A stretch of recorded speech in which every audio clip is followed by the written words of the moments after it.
बहू ऐसी भी होती है। शाम को गर्मी थोड़ी थमी तो मैं पड़ोस में जाकर रुचि के पास बैठ गई। उसकी सासू माँ कई दिनों से बीमार है। सोचा खबर ले आऊं और बैठ भी आऊं। मेरे बैठे बैठे उसकी तीनों देवरानियाँ भी आ गई। अम्मा जी कैसी है? शिष्टाचार वश पूछकर इत्मीनान से चाय पानी पीने लगी। फिर एक एक करके अम्मा जी की बातें होने लगी, सिर्फ शिकायतें।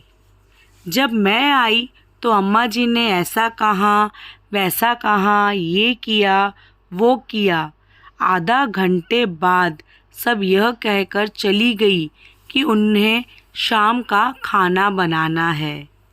बच्चे इंतज़ार कर रहे हैं। कोई भी अम्मा जी के कमरे तक भी नहीं गया।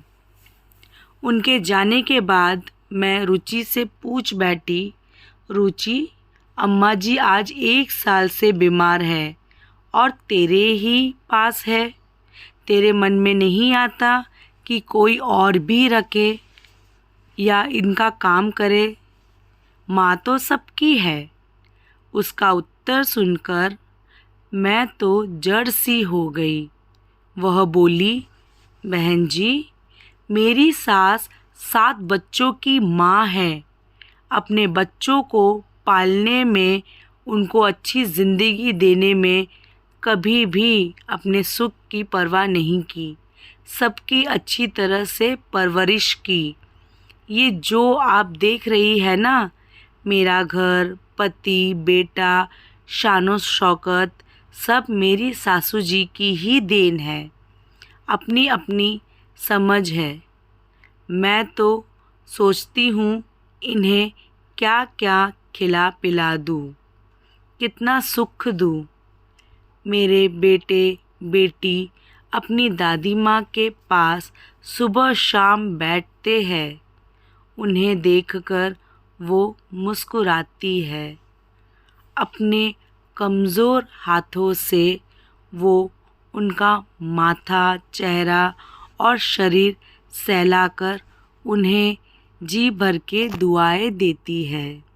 जब मैं इनको नहलाती, खिलाती, पिलाती हूँ और इनकी सेवा करती हूँ तो जो संतुष्टि के भाव मेरे पति के चेहरे पर आते हैं, उसे देखकर मैं धन्य हो जाती हूँ। मन में ऐसा एहसास होता है जैसे दुनिया का सबसे बड़ा सुख मिल गया हो।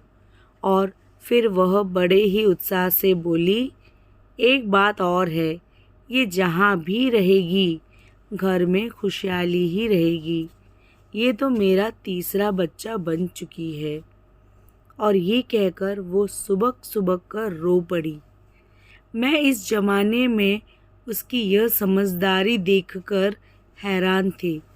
मैंने उसे अपनी छाती से लगाया और मन ही मन उसे नमन किया और उसकी सराहना की कि कैसे कुछ निहित स्वार्थी और अपने ही लोग तरह तरह के बहाने बना लेते हैं तथा अपनी आज़ादी और ऐशो अयाशी के लिए अपनी प्यार एवं ममता की मूरत को ठुकरा देते हैं।